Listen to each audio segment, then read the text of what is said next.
এখন থেকে আপনার প্রিয় সিরিয়ালগুলো ফ্রিতে দেখুন এক্সক্লুসিভলি শুধুমাত্র সান নেক্সটে। এখনই অ্যাপ ডাউনলোড করুন। জানি তুমি আমাকে কেন মেরেছিলে, তুমি আমাকে মেরেছিলে শুধুমাত্র আমার ভালোর জন্য। আমিও তোমাকে কথা দিচ্ছি আর কোনোদিনও কোনো ভুল কাজ করবো না, নিজের পায়ে দাঁড়িয়ে দেখা। কিন্তু শুধু একটাই কথা তোমাকে আমি বলতে চাই, আগের মাথায় যেন এই আশীর্বাদের হাতটা আমার মাথা থেকে জীবনে তুলে নিও না।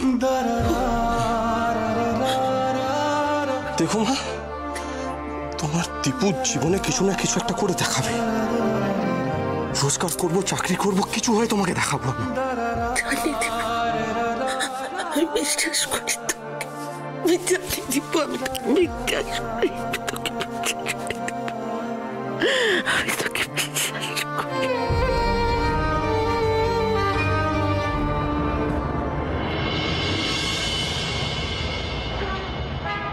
দাদা বলছি দয়া করে বন্ধ করবেন না, আসলে আমার দিদি খুব অসুস্থ, কয়েকটা ওষুধ ওনার নিয়মিত চলে, তাই লাগবেই।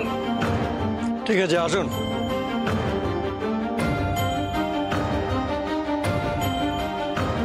দোকান বন্ধ করব তার আগে যত উৎপাত, দিন প্রেসক্রিপশনটা দিন।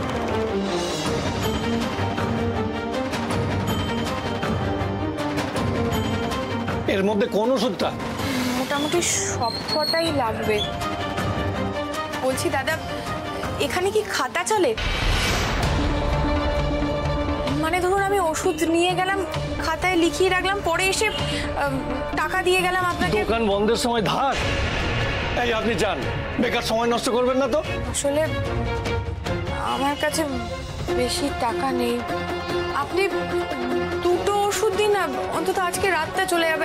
আমি দেখিয়ে দিচ্ছি, এই প্রথমটা আর চতুর্থটা, ওই দুটো দিলেই হবে।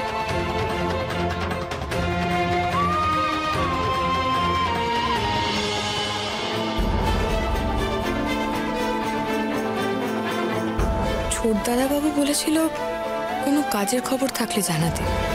ছোটদাদাবাবুর তো এখানে কাজ হতে পারে, কিন্তু এত বড় বাড়ির ছেলে এই ওষুধের দোকানে এরকম একটা কাজ করবেন? তুমি যে চোখ কান খুলে রেখো, বুঝলে? মানে যদি আমার জন্য একটা কোনো কাজ খুঁজে পাও তুমি, আমিও খুঁজছি, তুমিও খুঁজো, কেমন? বাবা মার সাহায্যের জন্য সব কাজ করতে পারি, এই কোনো কাজই আমার জন্য ছোট না।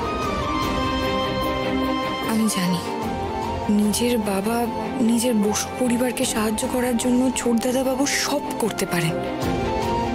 উনি তো আর 5টা মানুষের থেকে আলাদা।